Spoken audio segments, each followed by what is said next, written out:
হতাশা মাদক দিয়ে দূর হয় না।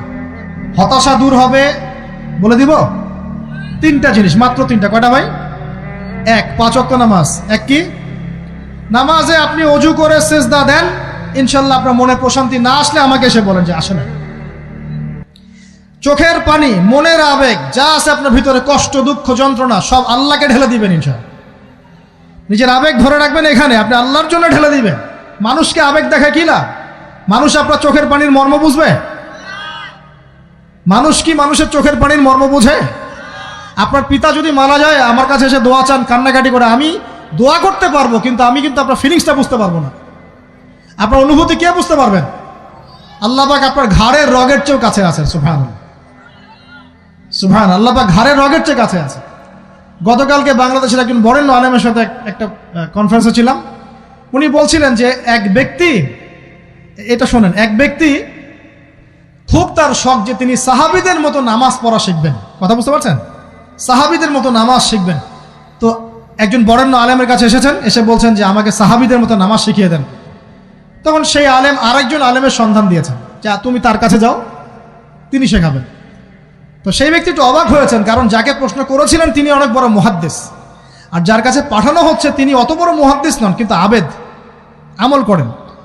তাকে গিয়ে বলছেন উনি আমাকে পাঠিয়েছেন সাহাবীওয়ালা নামাজ শিখিয়ে দেন। তখন তিনি বলছেন ঠিক আছে, সুন্দর করে অজু করে আসো, সুন্দর করে অজু করে আসো। অজু করার সময় খালি খেয়াল রাখবা যে আমি অজু করছি শুধু আল্লাহর সন্তুষ্টির জন্য। কি খেয়াল রাখবেন? অজু করছি শুধু আল্লাহকে রাজি খুশি করার জন্য অজু করছে, আর কোনো উদ্দেশ্য নাই আমার। অজু করতে যাচ্ছে, তিনি আবার বলছেন দাঁড়াও, শুধু আল্লাহকে রাজি খুশি করার জন্য অজু করো। আবার শুরু করছেন, আবার বলছেন শোনো, শুধু আল্লাহকে রাজি খুশি করার জন্য অজু করো। এভাবে বলতেই আছেন। নামাজে দাঁড়িয়েছেন, দাঁড়ানোর আগে বলছেন শোনো, শুধু আল্লাহকে রাজি খুশি করার জন্য নামাজ পড়ো। বলতেই আছেন। এক পর্যায়ে সে ব্যক্তি নামাজ শুরু করলো, নামাজে মনোযোগ এদিক ওদিকে যায়, আর তার মাথায় এটা আসে, এই শুধু আল্লাহকে রাজি খুশি করার জন্য আমাকে নামাজ পড়তে হবে, শুধু আল্লাহকে রাজি খুশি করার জন্য নামাজ পড়তে হবে। এই চিন্তা তার মনের মধ্যে ঘুরপাক খাচ্ছে। এভাবে নামাজটা সে শেষ করেছে। শেষ করে চিন্তা করছে যে নামাজ তো পুরোপুরি মনোযোগ দিতে পারলাম না, বারবার মাথার মধ্যে এরকম চিন্তা আসছে, আল্লাহ আমাকে তো মাফ করে দাও, নামাজটা আমার মনে হলো না ঠিক মতো। তখন সে ফিরে এসে তার সে ওস্তাদকে বলছেন আমার তো নামাজ এরকম করে পড়লাম, কিন্তু শেষমেশ মনে হলো যে নামাজটা হয়তো কবুল হয় নাই, আল্লাহর কাছে খুব মাফ চাইলাম, আল্লাহ আমাকে মাফ করে দাও, নামাজটা মনে হলো না। তখন সেই যে প্রথম ব্যক্তি যিনি পাঠিয়েছেন তিনি বলছেন এটাই হলো সাহাবীওয়ালা নামাজ। তারা আল্লাহকে রাজি খুশি করার জন্য নামাজ পড়তেন, নামাজ শেষ করে আল্লাহর কাছে ইস্তেগফার করতেন, আল্লাহ কিছুই হলো না, কিছুই হলো না। আমার কথা কি বুঝতে পারছেন? অতএব আল্লাহকে রাজি খুশি করার জন্য আপনি আপনার আবেগ, আপনার ইবাদত সব ঢেলে দিবেন ইনশাআল্লাহ। অন্য কারো কাছে কিছু পাওয়ার আশা করব। আমাকে আল্লাহ পাঠিয়েছেন দুনিয়াতে নামাজ পড়তে, রোজা রাখতে, দিনের প্রচার করতে, দিনের জ্ঞান অর্জন করতে, এই তো। তা আমি একজন মেয়ের জন্য জীবন নষ্ট করে দিব কেন? আমি তাহলে আল্লাহর কাছে কি মুখ দেখাবো, আর নবীর কাছে কি মুখ দেখাবো? ওখানে গিয়ে বলবো আল্লাহ আমি আমার অমুক প্রেমিকার জন্য আশায় হয়ে একদম জীবন দিয়ে দিয়েছি, আত্মহত্যা করেছি। গেছে ভাই, যাইতে দেন। যে ব্যক্তি আপনার অবস্থানকে মূল্যায়ন করে নাই সে আপনার যোগ্য ছিল না। এখন আপনি কি করবেন? নিজের অবস্থান উন্নত করেন, আপনার পিছনে লাইন ধরে ঘুরবে ইনশাআল্লাহ। এটাই বাস্তবতা। দুনিয়া খুব খারাপ জিনিস।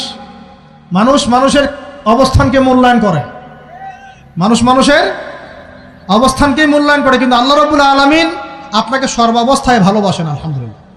এই যে আমরা এখন অনেক পাপ করছি না, আল্লাহ কি আমাদেরকে আযাব দিয়ে ধ্বংস করে দিয়েছেন?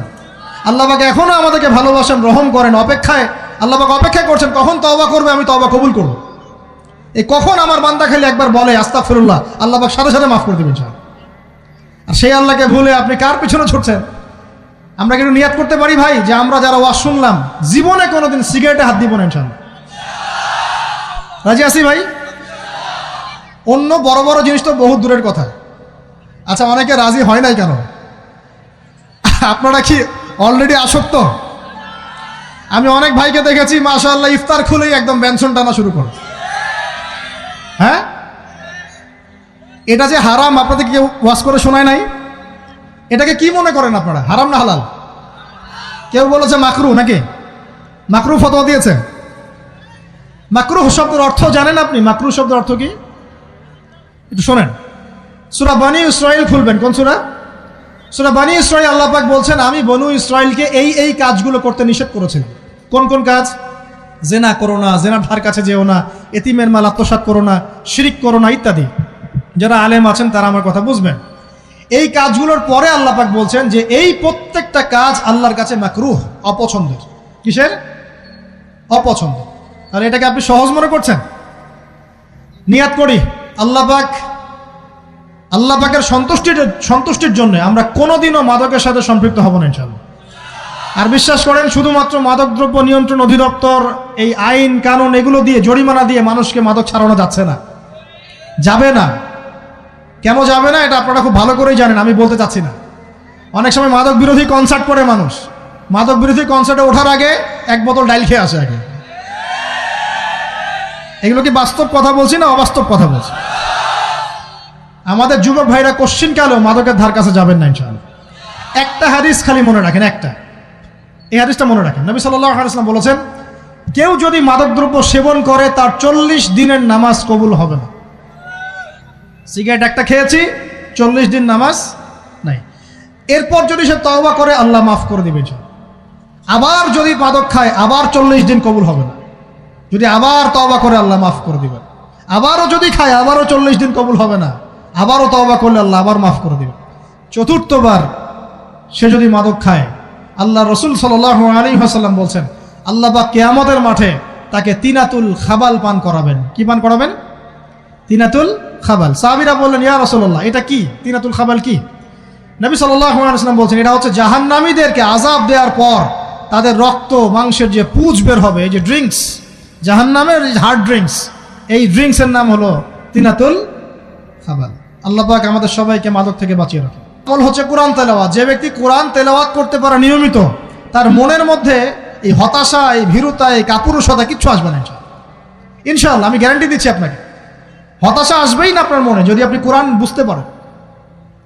কোরআনের একটা আয়াত নিয়ে কোনো সময় দেখা যায় 2-3 ঘন্টা সময় পার হয়ে যাচ্ছে, আয়াতটা ছেড়ে সামনে যেতে পারছি না। কোরআনের ভিতরে ঢুকলে আপনি দুনিয়ায় ভুলে যাবেন কি হচ্ছে আশপাশে। আমি এমন অনেক আলেমকে দেখেছি যে একটা বই, পাতলা একটা বই, আরবি বই নিয়ে পড়া শুরু করেছেন, ওই যে ফজরের পরে জোহরের ওয়াক্ত হয়ে যাচ্ছে, বইটাই শেষ করতে পারেননি এখন। বুঝতে পারবেন না, যখন আপনি ইলমের ভিতরে ঢুকে যাবেন, কোরআনের ভিতরে, হাদিসের ভিতরে, আপনার দুনিয়ার খেয়ালই নাই। একজন আলেম, তিনি এক রাত্রে একটা বই লিখেছিলেন, চটি বই, এক রাত্রের মধ্যে।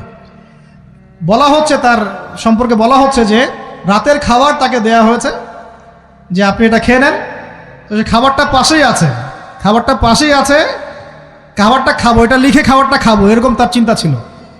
ফজর হয়ে গেছে, বই লেখাও শেষ, খাবার এই অবস্থায় পড়ে আছে, ডুবে গেছেন ভিতরে, খাওয়ার মাথায় তার খেয়াল নাই। এরকম হয়। একজন মনীষী, বিখ্যাত মনীষী, রিয়াদুস সালেহিন কিতাবের রাইটার, সংকলক আল্লামা নববী রাহিমাহুল্লাহ, এরকম সারা রাত চলে গেছে, পাশে 2টা খেজুর, ওই 2টা খেজুর খাওয়ারই সময় পান। হাদিস নিয়ে গবেষণা করতে রাত পার হয়ে গেছে। আমি বলতে চাচ্ছি, যখন ইলমের ভিতরে, কোরআন হাদিসের ভিতরে ঢুকে যাবেন, আপনার দুনিয়ার খেয়াল আপনার চলে যাবে ইনশাআল্লাহ। এই টেনশন, হতাশা, এই সেই বাদ।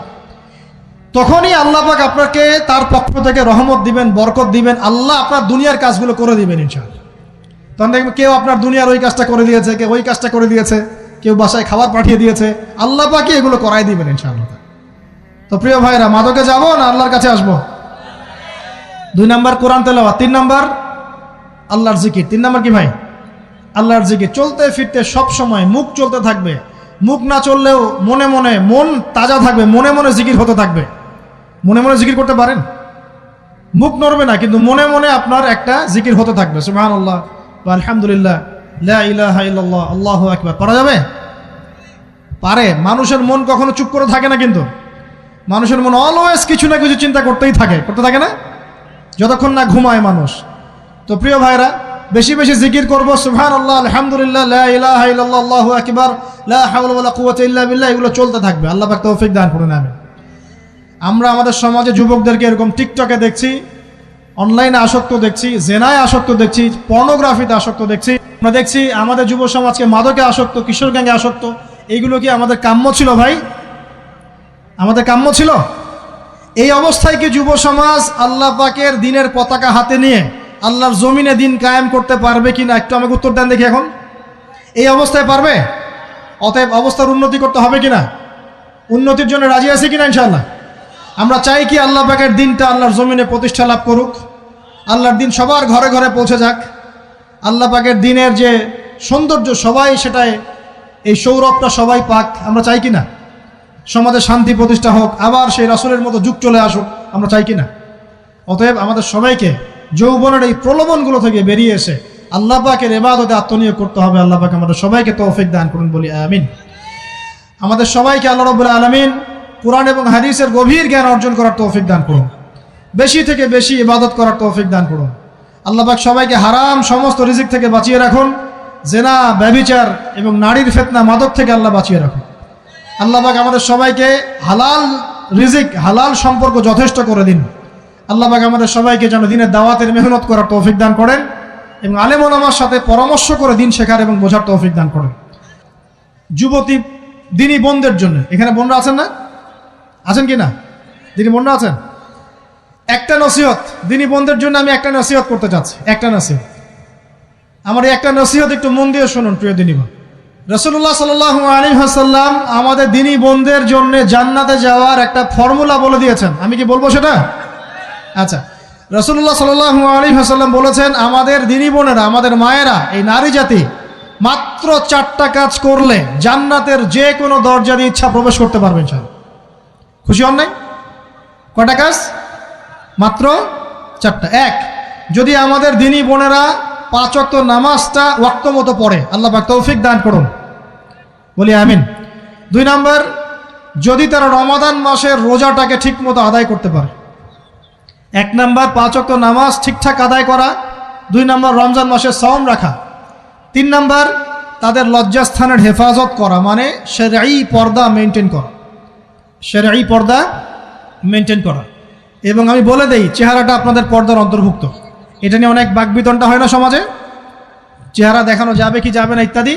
চেহারা আপনার পর্দার অন্তর্ভুক্ত বিষয়, ফুল স্টপ। এর উপরে ফতোয়া অনেকভাবে দিচ্ছে, কিন্তু বরেণ্য উলামায়ে কেরামের কিতাবগুলো ঘাটাঘাটি করেন, তাদের ফতোয়া হচ্ছে চেহারা আপনার পর্দার অন্তর্ভুক্ত বিষয়, চেহারা ঢেকে রাখবেন, আল্লাহ পাক তৌফিক দান করুন। চোখ থাকবে খোলা, ঠিক আছে।